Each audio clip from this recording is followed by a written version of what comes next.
Oui, globalement, les hôteliers donc annoncent des chiffres en berne, entre -5 et -10, les campings -10, et puis vous allez voir, le pire, ça va être les chiffres des restaurants donc au mois de septembre, parce que là, quand vous allez sur la côte, vous vous baladez, vous voyez bien que les restos sont à moitié vides. Expérience personnelle, donc La Bolle, le week-end dernier, le restaurant le plus couru, habituellement, il y a une queue donc de 2 heures avant de pouvoir avoir une table, là, à moitié vide, ou à moitié plein. Hollande dirait à moitié plein. Et pourquoi alors?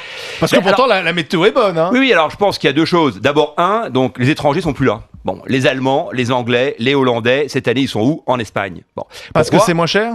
Deux raisons. La première, on a eu du mauvais temps pendant 2 années de suite, donc les pauvres gars, faut les comprendre. Le gars qui est venu en Bretagne 2 années de suite, il s'est dit cette année, je me paye du soleil, donc il est parti en Espagne. Deuxième élément, l'Espagne est moins chère, évidemment.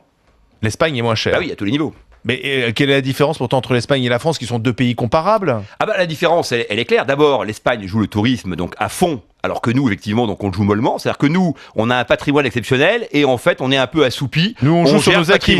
Les acquis, exactement. Deux, nous, on se gosse de chiffres qui sont faux. C'est-à-dire qu'on chaque année, donc on nous explique que la France est en tête. On sait que c'est pas vrai, qu'on est plutôt 3e, parce qu'en chiffre d'affaires, en fait, on est 3e. C'est-à-dire que les gens viennent mais dépensent pas forcément. Même pas, ils traversent pour aller en Espagne. Donc si tu veux, c'est pire que tout. Alors donc, attends, un Allemand qui traverse la France, il est comptabilisé comme touriste en France. Évidemment, puisqu'il a passé. Même si c'est pour aller en Espagne. Et voire même, quand ça nous arrange, on le compte 2 fois. Une fois à l'aller, une fois au retour. Donc on dit qu'on fait 83 millions de visiteurs. C'est un chiffre qui est pas vrai.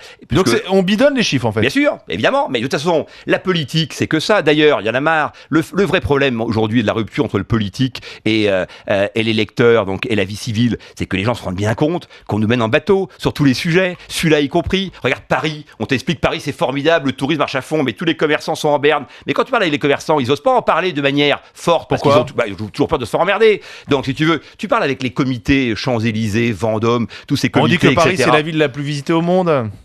C'est complètement faux. D'abord, si tu veux en Chine, c'est déjà faux. Parce qu'on sait bien qu'il y a Las Vegas, il y a New York qui sont devant nous. Bon, acte 1. Acte 2, nous on dit 30 millions, 29 millions de visiteurs. Là-dedans, en fait, si tu veux, il y a quoi? Il y a Marne-la-Vallée. C'est-à-dire qu'on a la plus belle ville du monde. Et il faut qu'on ait Mickey pour pouvoir effectivement concurrencer les autres. On compte ceux qui vont chez Mickey dans Paris. Ils passent, ils mangent un sandwich, les gars. Donc ils vont voir quand même la Tour Eiffel. Exactement. Et donc, du coup, effectivement, c'est grâce à Mickey qu'en fait, on est devant.